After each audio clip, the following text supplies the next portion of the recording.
Ahojte, vítam vás na kanáli Pán Prepper a dnes opäť pri takom krátkom kecacom videjku. Pokiaľ máte niečo iné na robote, kľudne si nechajte iba pustený zvuk, žiadne veľké vizuálne vnemy tu dnes nebudú. To, čo vidíte, iba zátišie z nejakých vecí, čo som vyhrabal z batohu počas výletu. A o čo pôjde?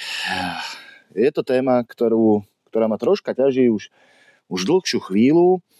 A ide o to, kam sa uberajú rôzne preperské facebookové skupiny. Áno, za mňa sa z nich stalo asi jedno z najtoxickejších miest na internete. Samozrejme, bavíme sa o rôznych facebookových preperských skupinách. A čomu to prikladám? No, prikladám to hlavne covidu. V poslednej dobe, keď si otvoríte niektorú z početných československých preperských skupín na sociálnych sieťach, a prečítate si komentáre, tak normálnemu človeku sa musí chcieť z toho grcať. Jednoducho, niekto tam príde s nejakým nápadom. Dostane hejt, výsmech. Niekto tam príde s otázkou, úplne bežnou otázkou. Veľký, skúsený, hardcore preprí ho tam totálne roztrhajú, roznesú ho na kopytách, ten človek tam v živote nepríde. Pôvodne tie facebookové skupiny vznikli ako nejaká alternatíva rôznym zabehnutým fórám, ako je Rozpad.cz a podobne, ktorý som dlhé roky sledoval a dlhé roky bol pre mňa dosť veľkou studnicou informácií, ale proste rozbehli sa skupiny na sociálnych sieťach. Prišla táto možnosť a veľká časť preprov sa presunula sem. Tých hardcore preprov možno ani nie, iba zopár, ale proste každý, kto má s prepáčením do prdele díru, si dneska myslí, že je najväčší super preper. A čo nie je po jeho, tak to není pravda a ten dotyčný s iným názorom si zaslúži hejt. Bohužiaľ, ja takto vnímam teraz tie skupiny, keď sa tam naozaj pozrete, príde si nováčik pre radu, zdrbu ho pod čiernu zem, niekto tam dá nejaký svoj nápad, názor, dostane takú porciu výsmechu, naozaj ten dotyčný už nebude mať chuť. Pritom prepping je užitočný, prepping nie je niečo, čo by sme sa teraz mali nejak škatulkovať, deliť alebo niečo podobné. Z môjho pohľadu by preperom mal byť každý.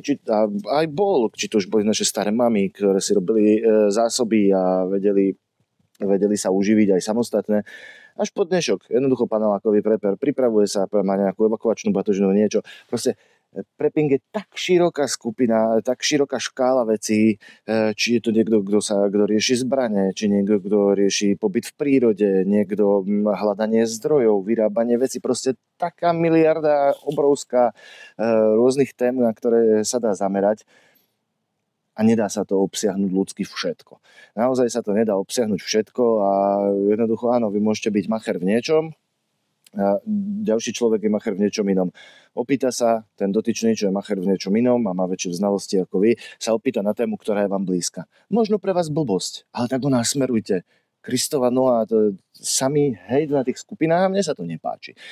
Naozaj, a prisudzujem to, a čo si všímam, prisudzujem to hlavne covidu, tomu prvému nástupu, keď ešte nikto nevedel, čo nás čaká, čo bude z zahraničia, išli šialené správy o tom, ako sa tu pomaly všetci zmeníme na zombíkov v úvodzovkách, samozrejme.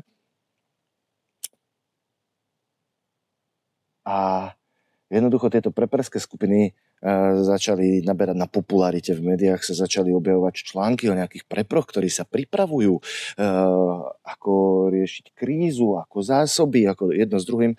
A tí ľudia sa nejak začali o to viac zaujímať, začali to vyhľadávať a na sociálnych sieťach, ktoré majú najbližšie, si našli tieto preperské skupiny. Tak sa tam pridali.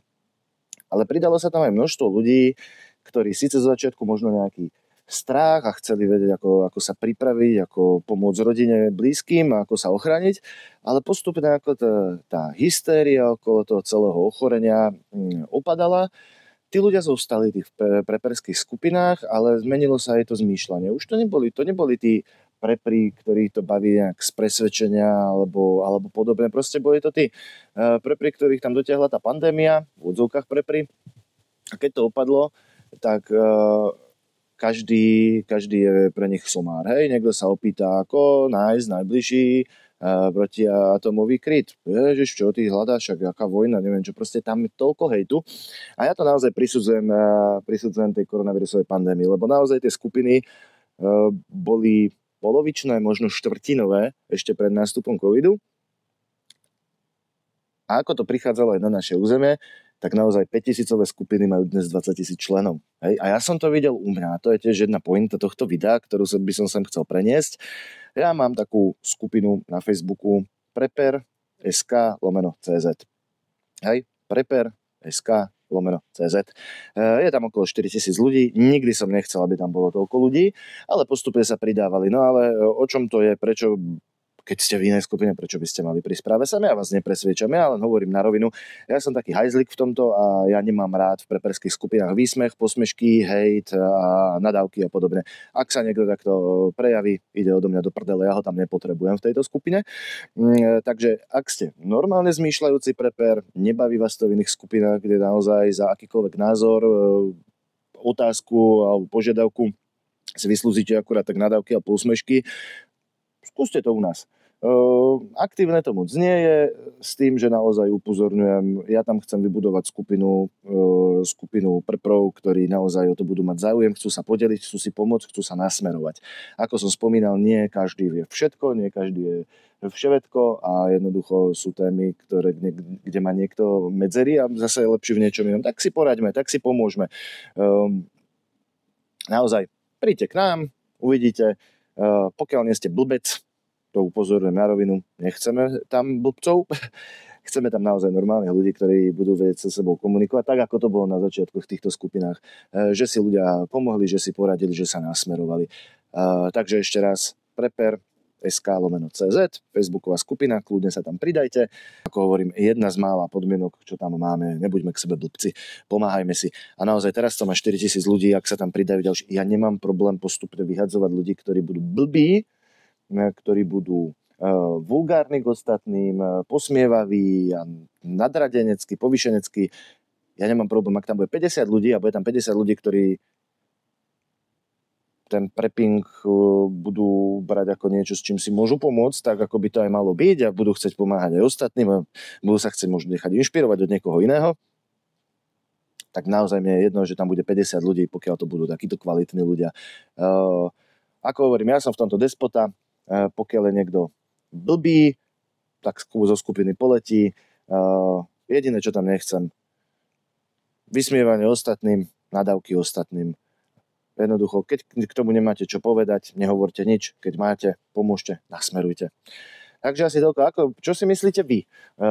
Prečo sa s facebookovými preperskými skupinami po celom svete stalo to, čo sa stalo? Ja som svoj názor povedal, za mňa to je pandémia a tie rýchlo kvašky, keď ľudia v strese na začiatku hľadali možnosti, hľadali pomoc a pridávali sa do týchto skupín a keď to upadlo, tak proste to stratilo zmysel a naozaj dnes je tam polovica, možno 2/3 ľudí, ktorí v tých preperských skupinách podľa mňa nemajú čo robiť. Takže napíšte mi svoj názor, ako to vnímate vy, prečo sa z preperských skupín na sociálnych sieťach stalo to, čo sa stalo. Ak sa vám video páčilo, dajte like, poprípade odber a vidíme sa niekedy na budúce. Ahojte.